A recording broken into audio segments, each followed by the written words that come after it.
আসসালামু আলাইকুম। সবাইকে স্বাগতম জানাচ্ছি আমার আজকের ভিডিওতে।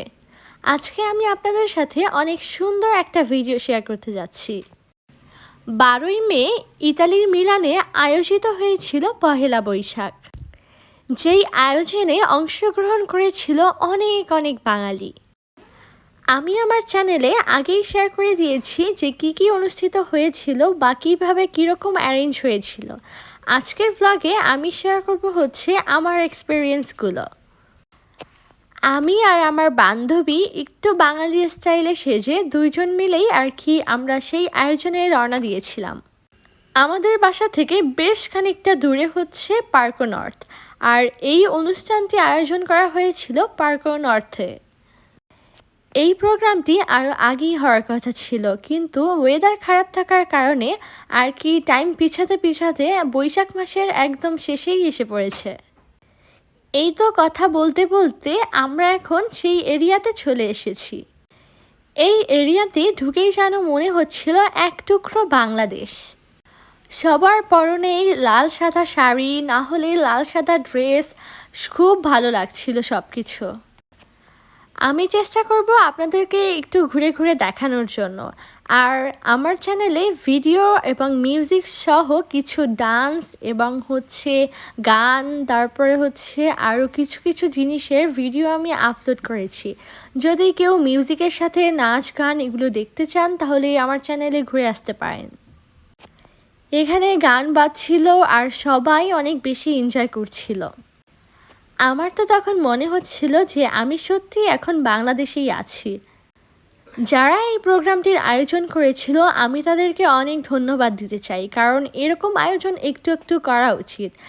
আর এখানে আরও একটা দিক আমার খুবই ভালো লেগেছিল যে এখানে যে বাচ্চাগুলো ওরা আমাদের বাংলাদেশের কালচার সম্পর্কে জানতে পারছিল আর ওরা ব্যাপারটা খুবই আনন্দভাবে নিচ্ছিল।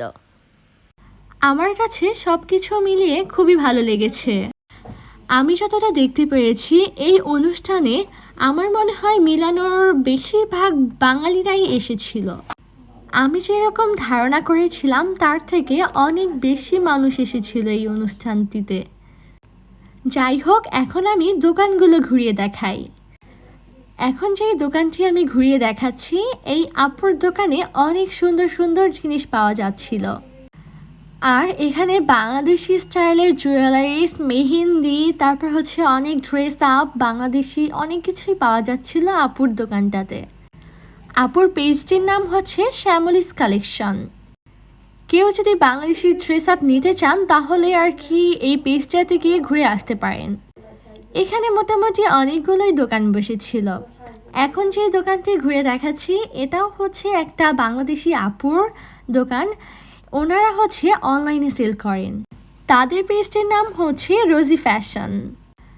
আর এখন যে দোকানটি দেখাচ্ছি আসলে এই দোকানটি সম্পর্কে আমার কোনো আইডিয়া নেই, বা তাদের পেজ আছে কিনা তাও আমি জানি না। দেন এই যে বাংলাদেশ স্টাইলে ঝালমুড়ি মাখা হচ্ছিল, বুট মাখা হচ্ছিল। আমার মামা আবার হচ্ছে আমাদের সবাইকে ঝালমুড়ি খাওয়ার জন্য সে আমাদের কাছে আবার কিনে দিয়ে গিয়েছিল। এই প্রোগ্রামটির আয়োজনের মধ্যে আয়োজক হিসাবে আমার বড় মামাও ছিলেন। এই যে এখন যে কথা বলছেন ইনি হচ্ছে আমার বড় মামা। এখন হচ্ছে মামা বলছে এখানে একজন ডান্স করেছে এবং হচ্ছে গান গেয়েছিল, সেটাই আর কি সবার কাছে ভালো লেগেছে, তাই একজন তাকে খুশি হয়ে গিফট করছিল, সেটাই আর কি মামা বলছিল। না, সব কিছু মিলিয়ে আমার কাছে খুবই ভালো লেগেছে জিনিসটা, আর খুবই সুন্দর একটা ভালো টাইম আমি কাটিয়েছি এখানে। অনেক অনেক পরিচিত মানুষের সাথে দেখা হয়েছে, যাদের সাথে অনেক দিন দেখা হয় না এরকম মানুষের সাথে। এই যে এনাকে চিনতে পারছেন, সাফিন, সেও ডান্স করছে গান শুনে শুনে। আমার হচ্ছে চাচাতো ভাই। সবাই যে যার মতো এনজয় করছে। আমার আজকের ভিডিওটি এখানেই শেষ করছি। আল্লাহ হাফেজ।